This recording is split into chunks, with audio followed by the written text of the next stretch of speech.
Hello, Skylit listeners. We have a special surprise for you. Next month, acclaimed author Marlon James will be headlining our Author Talk series, and to celebrate, he gave us some signed copies of his new book, Moon Witch Spider King, the second book in his Dark Star trilogy, just for our podcast listeners. The first 50 people to pre-order will receive a signed copy.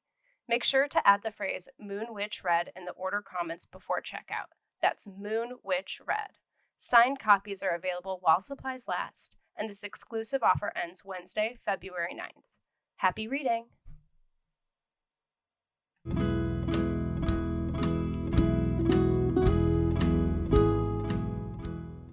You're listening to the Skylight Books podcast. We're an independent, general interest bookstore putting great reads in the hands of people in the Los Feliz neighborhood of Los Angeles.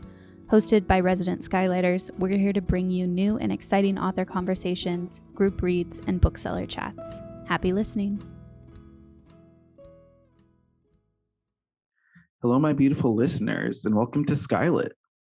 This is the Skylight Books podcast, and I'm your host, Lance Morgan. Today, I'm so excited to welcome Jeannine Cook, shopkeeper at Philadelphia's Harriet's bookstore, an indie bookshop celebrating women's authors, women artists, and women activists under the guiding light of Harriet Tubman. Jeannine, welcome to the podcast. Lance, thank you so much, and to all your folks that are listening in. I appreciate you lending us your ear. Yeah, no, I appreciate you coming on. We are big fans at Skylight of Harriet's. And we were the second that we were like, let's have them on. Oh, absolutely. Well, it's an honor and a privilege, and in many ways a luxury to be here. So thank you. No, it's for us too, for sure. Jeannine, can you please give us a background on Harriet's? Yeah. Okay. So there are many background stories. Because as I've been doing this, I've been looking back in my history, right? Like I've been doing these interviews all of a sudden, something that I never did in my life. And it's requiring me to do some soul searching, which I think is very interesting. I'm like, oh yeah, this is like some form of therapy. So I'll tell a one or two maybe like overlapping that I've run across in my reflecting. So one thing that I think is really interesting about the way I was raised is that when I was a baby, my mother was pregnant with me, and then as a baby, she was a law librarian. So she was working in a library, right? And so I saw her reading all the time when we were little. Like we were, that was just how it was. And then another thing that I think occurred when we were younger is that my mother started to lose her vision, her ability to see. Wow. And so this is somebody who has been working with books, working around books for her adult life, and then starts to lose her ability to see. And this happens while she's still in college getting a master's degree. And my mom, such an interesting human being, decides like, I'm not going to stop getting my degree. Like, me and my daughters, they're going to just use their eyes for me, right? Like they're going to read to me and they're going to type for me, and I'm going to, dictate notes to them. And even though we were really young, I think I was probably 10 or 11, like that just became a part of our life, right? That was just how it was. You came home from school, you did your homework, whose turn is it to go read to mommy? And that was just how it was. And I think, I bring that up as a part of where the bookstore comes from, because I see it as one of the foundational places where I realize like that books have this ability to do, like you can read, but then there's like a communal aspect to the reading, right? Like the discussion part of what you've read, the dissecting, the digging deeper, like all of that is really valuable, invaluable in many ways, it's priceless. And so to do that as a family, as little children, I think it left a huge mark on my existence. And then another thing that popped into my mind is like, oh wow, when I went off to college, I wanted to have a club, and I wanted to go out into the community with all this equipment that we had at the university, and I wanted to teach storytelling. And so I started this club. And the club didn't get funded by the university for whatever reason, right? Like, and I can say that it was because, you know, these racist institutions, I could say that, but I don't really have clear evidence to support that theory. All I know is that my club didn't get funded, Positive Minds. And so what we started doing was selling books in front of the school. And, you know, people who tried to like say something about it, I was just like, well, and, you know, you'll notice in my life that I also have a rebellious streak. And so people were like, you know, well, you can't do that. And I'm just like, well, if they could sell cookies and cakes for their club, why can't we sell books? And people were like, well, you're right. Why can't you? And we can, and we did. And that's how we were able to fund our club. That, and then we would do like dinner and a movie. And we were selling books that the university just didn't think to have, right? And so it was, again, I think at 17, 18, it was me thinking about how to do what I consider to be win-win, right? It's just to like provide something for folks that we know is enhancing them while also using, you know, the resources from that to go provide for more folks. And so, yeah, I think that all of that sits at the root of Harriet's. And I know that was a long answer. No. I mean, that's what I wanted to know. That was a great answer. Yeah, and I remember the school librarian at URS when I first opened the bookshop reached out to me. It was like, Jeannine, I remember you. And I was like, do you really? And she was just like, yes, because you'd be like hiding in the stacks. And like, I had a baby at 18, right? And so I continue to go to school and I continue to have this club. And so everyone, I think people realized, they noticed me because I was always walking around with a baby attached to my body. She was just like, you know, good on you. You had so many questions about books back then. And I don't remember that, but it was a nice confirmation for me for sure. I didn't realize that other people were also like very, very like nerdy booky people who were just like hide in the world of books. And like to talk about passages and like to like imagine themselves in, you know, random places and like to like question other realities. Like all of that is just, it's cool to know that we are a tribe, right? We are a people. Right. And we are. And that, I mean, and that's, and I feel like bookstores are community. It's for communities. It's to build community. Absolutely. The next thing I want to talk about is the wonderful namesake of Harriet's bookstore.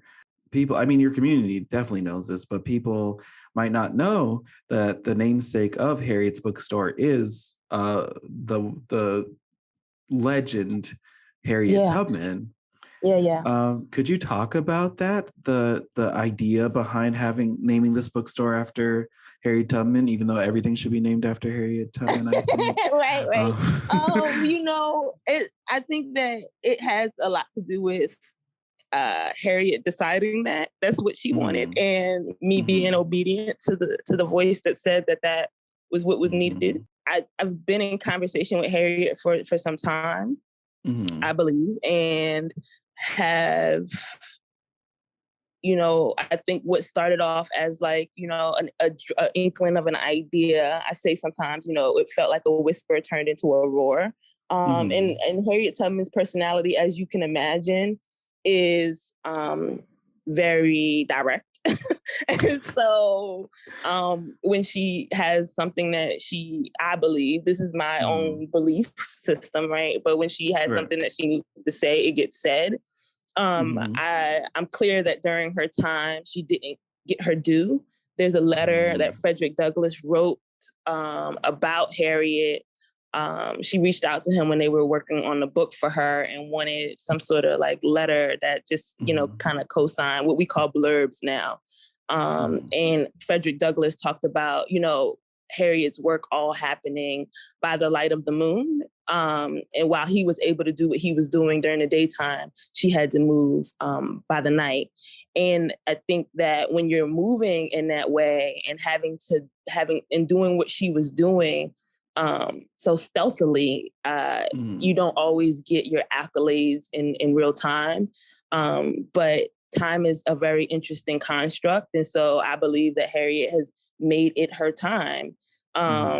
they talk about time's up, right? Like, so, and I think that she's ushering in a new time, a time of reckoning.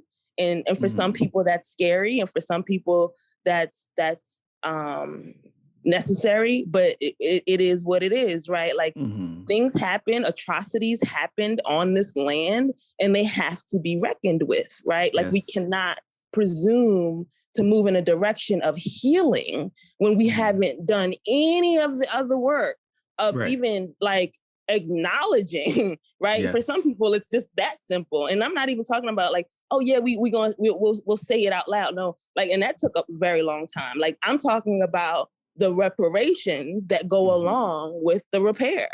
Yeah. And that's going to happen. I put a poll up on our Twitter, and so many people were like, no, I don't believe it'll happen in our lifetime. And I was like, and that's the problem, right? Because if we can't conceive it, right? Then we won't do what's necessary to make it happen. Whereas I can totally see it, right? I can totally see it. And it has to happen in order for things to move forward. Like, or else we're going to continue to see we know about trauma now as a society. We know the effects of trauma. We know that, if someone, like, if you want to restore in any way, you want to repair in any way, you have to reckon with what was done. Right. And the folks that are the direct descendants of that harm get to decide what that looks like. No one else gets to tell us what that will be. But then the work becomes us making that decision. And I mean, what hard work it is, but like, necessary work. The most necessary work. Yeah, because we are looking at the effects of not having done that work.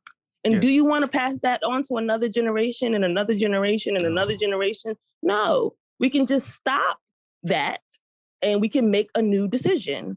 And I believe that, I'm down for whoever can hear this and hears that and says that resonates with me. Like, we are the people that are going to make it happen. Yeah. And I mean, a space like a bookstore where community is so important. I feel like that's what a great mission, because, it's about community. It's not just about us, not about the singular person, but like the group as a whole, which includes the next generation after that, because they are they're the community of the future. They are the ones that continue the legacy that we are creating today. Yeah. So no, absolutely. I think I mean, repair is in order. Repair is in order. You can't stab somebody in the back and then pull the knife out and try to sell it to them and say Happy Black History Month. Like, no, that's just not how this is going to go down. At least on my watch, right? In my personal abilities, I'm going to say that. And I think that having Harriet Tubman as my guiding light really helps me in that way, because it's like, I was saying to somebody, my grandfather, I was asking my grandfather about, his grandmother, right? Which I encourage everyone listening, please take some time with your elders and ask them about who their elders were. Ask them to tell you about that. And he was telling me his grandmother told him that she used to have to eat out of a pig trough with pigs.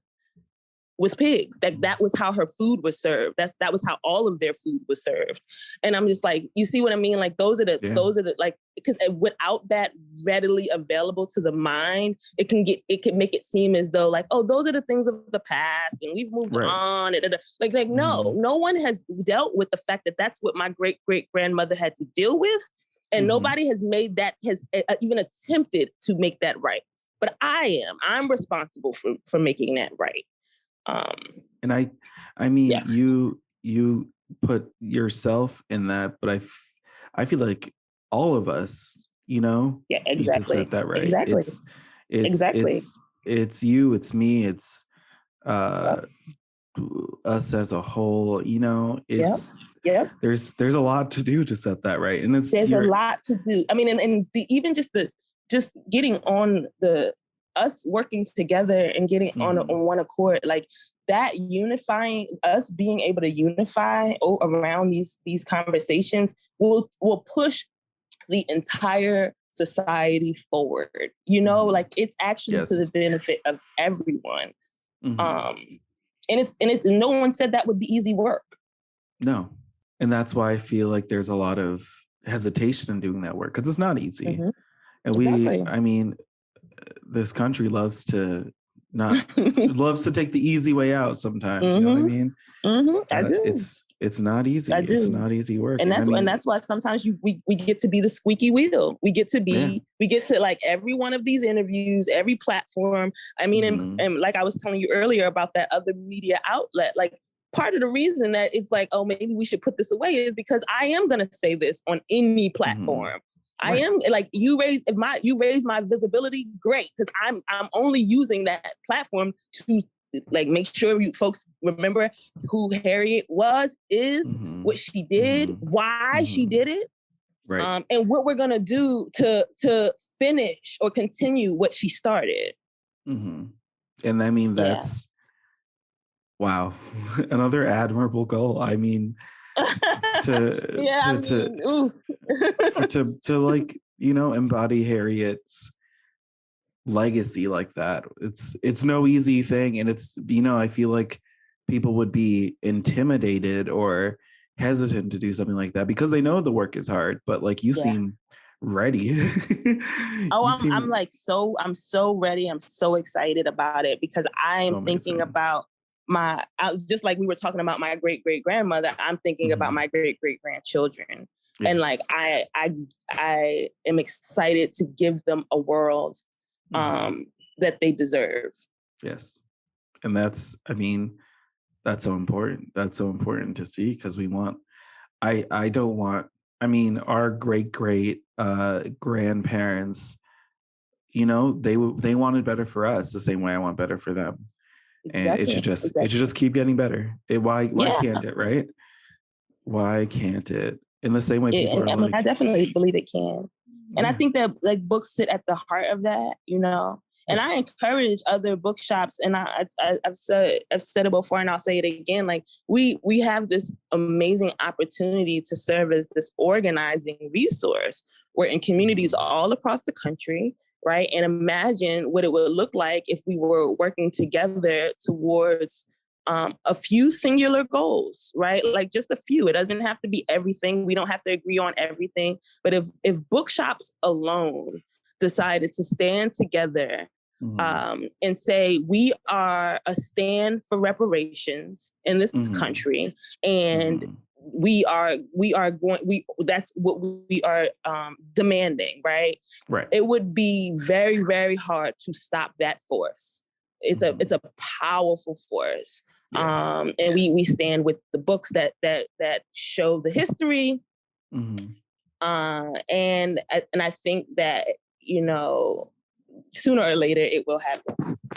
And that's, I hope so too. That's my hope too. And you're just, I love that you're vocalizing, you know, all these things that I want as well. And and listeners, I hope you do too. I hope the listeners at home.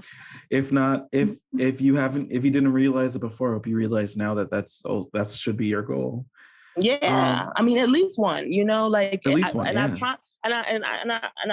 promise you, what's on the other side of that is a much better situation for everyone, right? Yeah, for everybody. And so, and I mean, because some people get all clammy and clammed, and you know, they get clammed up, like, when I say the reparations, they can't even speak or breathe. And I'm just like, no, this is something that we get to introduce into our everyday conversation so that we can, you know, quote unquote, like I hear people talk about normalizing this and normalizing that, like normalize, you know, repair for harm and what that looks like. Yes. Normalize repair for harm. I love that. I want to make that like, something, right? Something. I want to put it on a billboard and have people see it, force people to see that, because it's so important to hear. And because there's, I mean, harm is such a continuous thing in our society, and we need to reckon with it. And exactly. We not be afraid of it either. Exactly. Because the more we put it off, it's the worse it gets, you know? Exactly. It's really like, you know, living with we were talking earlier, my sister and I, and we were talking about like, if you had a computer hard drive or an email box and you just let it just keep getting piled up and piled up and piled up and piled up, like it's going to make the entire system, you know, run inefficiently, and eventually it's going to make it break, right? So here's an opportunity for us to like start to clean up the system, right? Like start to do some repair on this system. And I don't know what to add to that. That was great. You can't just keep piling up on it. It's a bad foundation. It was a bad foundation. Like you can't. It's not sustainable.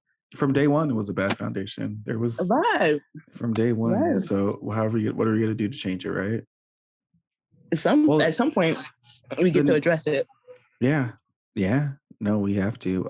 The next thing I wanted to talk about with you is back in, was it a few months ago, like 3 months ago, there was Harriet got a little bit of a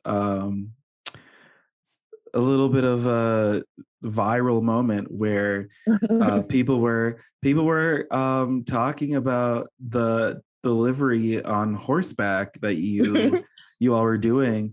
Can you talk about that? I remember seeing that and being like, this is amazing. Can they come out to the West Coast? And oh my gosh, it's so funny. We were getting invites from all over the place. Like, and I just went on a rant. Like, I went on a Twitter rant saying all the ways in which, you know, Amazon, I kept saying Amazon ain't got nothing on us, right? And I was showing all of the things that, you know, Harriet does, and all of the accomplishments and achievements and all of the like commitments, I think is the really important part that we have to our community. And it's just like, you know, and one of them was like, listen, we have a great time, like in partnership with the Fletcher Street Riding Club. They like the dopest in Philly, an urban group of cowboys and cow people. And we have a whole bunch of fun with them. And so ever since we first met, I was like, we're going to figure out all the cool ways that we can combine, you know, horses and books. and we've done that, you know, we've done that over and over again. And so when folks saw that photo, I was just like, what? I was like, oh, people think this is exciting. That's funny. Like, I was just like, you know, it's just one of the many things that I thought were like cool about what we do is that we innovate.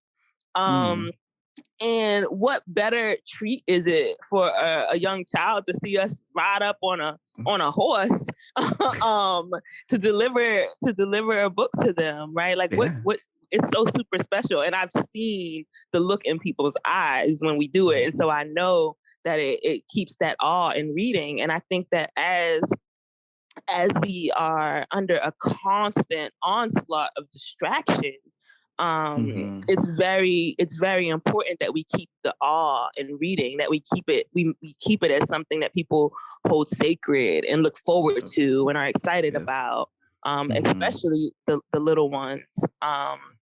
So yeah, that's a part of how that all came to be. No, I mean the what you were saying about innovative, it just feels, I mean, the bookstore space is such an innovative space in itself, and that it's always changing, it's always becoming this new thing, but also like how do we, you know, we're fighting so many fights with like, you know, online places, big corporations trying to take over.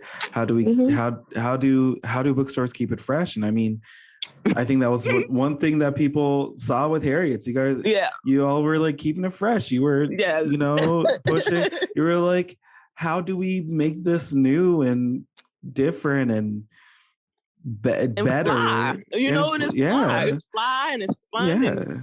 Especially the kids. I bet the kids, they did love. I can only imagine how excited they were. Oh my gosh, they love it. And then like I went out, the last time we went out, I went out with a group of young people. So it was like a whole crew of us. Oh, wow. That we all came riding up on horseback, and people were like, what is this? Because you got these like, you know, teenagers with like, they are completely like urban teenagers, right? Like, and who are like just the coolest folks. And we were all like giving out books and doing our part. You know, I think that that's it. To whom much is given, much is required. And you know, it's been a fun ride for me, like pun intended. Oh, I was gonna say, I was like, that's a good one, Jay. Like, good for you guys. No, I mean that's exciting. I mean, I was one of the people also excited when I saw it. Yeah. And just like, you know, I mean, especially so cool. Because like, you know, when you are starting a new venture, it often can feel like daunting to be quote unquote in competition. And I said before, I would never be in competition with Amazon. Amazon could never compete with my commitment to my people, you know, like they just could never do it. But I could see how people could look at it and be like, oh man, like how am I ever to compete with these huge institutions that have all these resources and all of this like you know, institutional history, and like they have all of that. And to that I say exactly what I continue to say, like, you know, Amazon ain't got nothing on you being your true authentic self for yourself and the folks who you know you're committed to supporting. Like no one can take that from you. And actually it's our responsibility to do that. Yes. And it's hella fun. It's hella fun. And that's what I mean, I feel like people, you know, should also know it's hella fun. It's hella fun. And it can be fun. It really is. It's hella fun to look at systems and to look at the way things have been done and to challenge those things and say, like, why are we doing it that way? And if it doesn't work anymore, like, why don't we create something new?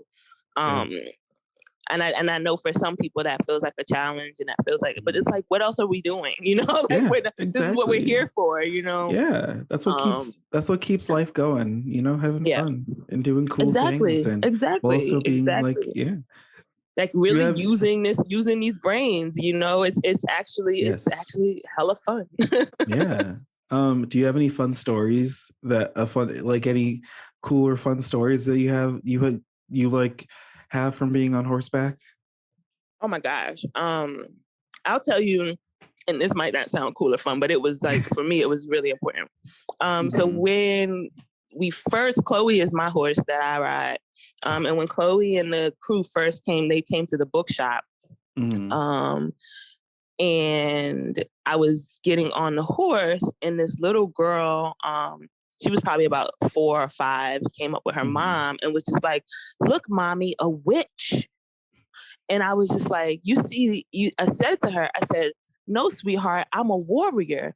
And she was like, oh, a warrior. And I was like, you see what I mean? Like these ways, the ways in which at 4 years old, this little girl seeing and I attribute it at least partially to the fact that I am a Black woman. And that she hadn't seen that imagery before. And so in her mind, she attributed it to something that was villainous, right? As opposed to heroic. And I'm like, yeah, see, this is why I get to do these things in this way, because the narrative is all jacked up. The narrative, the wrong folks have been telling the stories. Yeah. And that's what happens when the wrong folks tell the stories. Yeah. And to be able to, like, in that quick second, have her have a aha moment, like, oh, a warrior. That how many Black women warriors have you ever seen, little girl? Exactly. You know, but you get to see more, and I don't mind being the first one. And so that was just kind of an interesting one, because I was just like, really, a witch? But yeah. No, I mean what a heartwarming story. I hope that little girl got her day made from that. Oh my gosh, it was probably really, really like, whoa, what is this, right? Like, no, I mean, who knows? She could be the next warrior. You never know, right? I am so sad to say we only have time for one more question, even though I've been having so much fun. Okay, good. But my last question, No, this is fun. I'm having a great time. I hope you're having a great time too. Yeah, I am. Told you this is like my little piece of therapy. I love that. My last question I want to ask you. So the bookstore's mission is to celebrate women, authors, artists, activists, under the as I said, under the guiding light of, the woman Harriet Tubman, capital T. Yes, and then I don't know if you know, but we also have another bookshop in Jersey called Ida's Bookshop. And that one's named for Ida B. Wells. Iconic. And that one is, yeah. And you talking about powerful. Ida B. Wells is quite the force. She is quite the force. And calls on us to be writers as well, right? For our readers to also to be writers, to make sure that we are documenting and telling our stories through the written word. And also bringing awareness to injustice through writing. That's what Ida B. Wells, that's what she calls out of me. But I didn't know if you knew that. Sorry, go ahead. I did know that there was a sister bookstore. I didn't know it was out of Jersey though. That's good to know. Yeah. All my Jersey listeners, go visit. Yeah. No, but I wanted to talk about how has it been, having this space dedicated to women, just the power of that. How has that been for you? Yeah. It's another one of those things where folks in the beginning were like, why would you do that? Like, why would you limit? And people still now, right? But less so. But why would you limit your audience? Why would you, men are never going to shop there. And I'm just like, what? Like, why would that's the most ignorant thing that you could say, right? Like, really? Or, I said, we have a mission. It celebrates women authors, women artists, women activists. It never says that, it's exclusive of anyone else. It never says that, it never says that we don't have books by all types of folk. I just told you the mission that the mission that I'm on, right? And we were never here to all be on the same mission. I have no expectation that everyone would be doing the same exact thing. What I prefer is that whatever you feel called to do, that you respond to that calling, and I bet you would be fulfilling a need that needs to be met. And I'm doing this work under the guiding light of these amazing women who, in my opinion, have not been honored by this society in the ways in which they deserve, right? Like many people still to this day do not know who Ida B. Wells is. And if they do know who she is, they don't know what she really stood for. And there was all this controversy the other day because people were like, oh, the Barbie doll. And for me to say, I'm not excited about this Mattel Barbie doll that's only exclusively sold by Walmart, Target, and Amazon. Like, I'm not excited by institutions and corporations taking the names and images of our guiding lights and using them to as a part of their profit margin. And on top of that, not using the resources to actually support the communities that those women were fighting for, right? Ida B. Wells had a clear mission, and that work that she was doing around anti-lynching, that, lynching still goes on today, right? There are ways to really, really support what Ida B. Wells was doing if you are going to, make profit off of her likeness. And that's just my perspective. Like I said before, it's just when these corporations come through and they're like, oh, we took the knife out your back and look, now it's a collector's item. You can have one. Like, I'm not jumping for joy that, at white acceptance. I'm not jumping for joy that corporations are deciding that they want to take our stuff and try to sell it back to us. Like, that's not an achievement to me. That's not a reward. That's not, I don't need representation from Mattel. I never needed representation from Mattel, and but there's a way of, some people still feel like that's a big deal. Some people still feel like that's oh, some people are still seeking that type of approval and acceptance. And I am not. I prefer you don't touch my stuff, leave it alone, and let us handle it. And so that's why we build these monuments for these women, because if it's to be, it's up to me at this point. I'm not looking for outsiders to come in and say, this is who gets to have a statue and this is who doesn't, and this is where it'll go and this is what it'll look like. And it's like, nah, you good. You got your chance, right? Like, we're going to do these things for ourselves. And I think there's something about that mentality of like, no, we got this. We're good over here. We're going to handle this ourselves. That is like ties all the way back into the reparations, that ties all the way back into like what kind of future we plan on creating for our grandchildren and our great grandchildren. Right. And this, what you just said about, the ownership, like, this is ours, the black, right. The black, there are black things. It reminds me of the Solange song, from her new album, where she was Alameda talking about, black owned things. Like, these are black owned things. You don't own them. Especially these white corporations who want to profit off of it. These are, it's not cute to me. And and black people aren't the only ones who folks do it to, right? Like, it's true. Like, it's such blasphemy, right? Like, I go to Target and you all have a whole freaking, rainbow flag section. And it's just like, nah, don't jump on the bandwagon now. Don't jump on the bandwagon after our leaders have been killed and maimed for this, and then try to act like, oh yeah, we was down for this all this time. And you got to do for the low price of $29.99, you can have this t-shirt. And I don't even care if they say, oh, and we're going to give, a small percentage of profits will go towards some one nonprofit. Like, no, like, that's just, like, all of that. I'm like, I'm cool. I'm cool. Right. Yeah. I'm cool. I don't. Right? Because like, you're still making decisions about what it is that's best for us without us. And trying to own it and trying to own our thing. They want a pat on the back for it. No. Yeah. Saying, "Oh, look at us. We understand." Right. Where it's like, no, you don't. You're profiting. You're profiting, not understanding. No, it's and that's actually pimping, and it's not okay. It's not okay. It's honestly,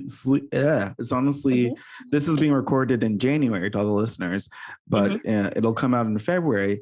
But in a week and a half, we're going to see all of the storefronts have black people on their storefronts, black products out, black commercials, all of this stuff. Right. But like, where are why can't this be, spread out throughout the entire year? Why where's the inclusion there? Why does February come and we're thought of instead of all year round? There's like this, because there is this like pimping mentality that's like almost embedded in so many people's like psyche, and they think that that's okay. Like, in their minds, they think that they're doing somebody a favor, or it's like, oh, I'm promoting the blah blah blah. For Black History Month, I didn't know that this was coming out. Like, so everybody knows, like, I'm going to be taking a vow of silence throughout Black History Month. Because for that simple reason, right, is that over and over and over again, all of a sudden now it's like, so, when I opened this, I asked, like, I literally wasn't trying to be funny. I just posted in the community group, like, what does Collingswood, New Jersey do for Black History Month? And all these people started like posting all these crazy emojis just to show that nothing ever, like, they were like, no, like, never, literally never has this town done anything. And I'm laughing because it's like, it's almost like unheard of. It's just like, what, really? Nothing? And I'm like, okay. And so then everyone starts going, well, Jeannine, well, what are you doing? What are you doing? We'll just do whatever you're doing. We're going to, you just tell us what to do. And it's just like, nah, bro. Like, what you don't get to do is try to give me some more work and then pretend it was like a community victory. No. What do you feel called to do? Now you get to go do that. Because people were like, well, why don't you go to the schools? And why don't you do this? And why don't you do that? What I don't need is a bunch of y'all telling me what I need to now do to celebrate Black History Month. Like, no, Like, no, this is not, whatever that was, like that pimp mentality where I'm not that. I'm definitely not that. And I'm not gonna come out and dance a jig for the month of February. No, you don't know. I'm not doing it. And I encourage everyone who's listening, especially since this is coming out in February, to really think about what the introspective work is that you get to do during what I consider to be like, let's get these damn reparations popping months. Versus like, my sister and I were looking it up earlier and realized that, Carter G. Woodson, he introduced the Negro History Week in the 1920s, I think like 29 or 26 or something like that. 50 years later, it gets made into Black History Month, right? But that's still 50 years ago, right? And I bring that up to say, like, again, like we were talking about earlier with innovation, like 50 years has gone by. We might want to take a look at how we address Black History Month and what we want to do with it now, like where we want to take it. What do we want the children, the grandchildren, the great-grandchildren to inherit? And I don't want them to inherit like, oh, the first Black person to be accepted by white people in this field was. I don't care about that. F that. You know what I mean? Like that to me is not of value. But you know what is? Them reparations though. And so let's do something that's quite challenging. The hard work. Let's challenge these institutions. Let's challenge these corporations. Let's challenge these organizations that all said how much Black life mattered, after George Floyd was murdered and everyone took to the streets. Like, okay, keep that same energy when it comes to these reparations, to actual something that you have to show, something that's measurable, something that's achievable, something that's timely. Like, keep that same energy going into this next February. But I'll be a lot less vocal. I'm thinking, I haven't created the entire like boundary for myself yet, but I think I'm gonna do, sun up to sundown. I'm gonna go in and not go out as much. No, and I mean, same in the sense of like my voice. I will, and I've been thinking about this as well. Like, I don't want to. I am Black. I'm not Black in Black History Month. I'm Black year round. Right. So what am I going? I am going to. You know what I'm going to celebrate? I don't know, nothing. My sister's birthday is that month. My sister's birthday. I may, Valentine's Day. Why not? Maybe Davis is something, but not that. That's not for me. And make a decision about what it is that you want the month to be, not like what some outside force has corporations, dictated. And folks who are like, oh, I could pimp this real quick, because it don't like. There was a very sweet, like seemingly sweet nonprofit the other day who was just like, oh, it's February, Jeannine, like we want to come by, we want to do this, we want to do that. And I was just like, this is so interesting. Like, by the end of it, it was like, I was going to have to do all of this work to host them coming to the bookshop to not buy books, right? Like, it was just like, this makes no sense to me. Yeah. And I was just like, and all of it was, because we're going to get some media and we're going to have pictures. And I was just like, who is this for? Who is this for? It ain't for me. Please stop telling me that that's for me, right? Like, I never asked for that. First of all, I've told you what I'd like to see happen this month, right? And like, so, let me know where you stand on that. Other than that, we don't really have much more that we need to discuss. And you definitely not going to use me for some photo ops. Yeah, exactly. Like, no, I'm cool on that. And it's appropriation. It's appropriation and hiding shame. It's there's so much to talk there, but sadly we're out of time. I think we ended in a great place. I agree. I mean, I think we ended in a great place. I think we covered plenty. We did cover plenty. To the listeners, there's so much. I feel like our listeners are going to finish this episode and, think. They're going to sit down and think for a second. Yeah. They're going to think about, their own place. I can offer some homework. I was a teacher for many years before I had a bookshop. And so I offer some homework. I offer the book From Here to Equality by Sandy Darity and his wife, Kirsten Mullen, which is all about reparations. And it has a very, very clear strategy for how to close the racial wealth gap in this country. I offer some homework around the 1619 Project. And when I say homework, I know that like a lot of people, literary people especially, like, oh yes, I love that, I'll read a book. No. I'm actually asking you to do a little bit more than just read that book. So besides reading that book and even discussing it in your cute book club, I'm asking you to make a decision about what action you commit to taking as a result of what you've read. Yes. And that's the homework. No, both books that we have for sale at Skylight Books. So if you're local, get it. Please forget it. You have no excuse. Go get it. And for your listeners, the listeners who are from Philadelphia, I'm guessing I know a place where you can get those books too. Absolutely. No, thank you so much, Jeannine. This has been such a pleasure. Thank you. No, it's truly a pleasure.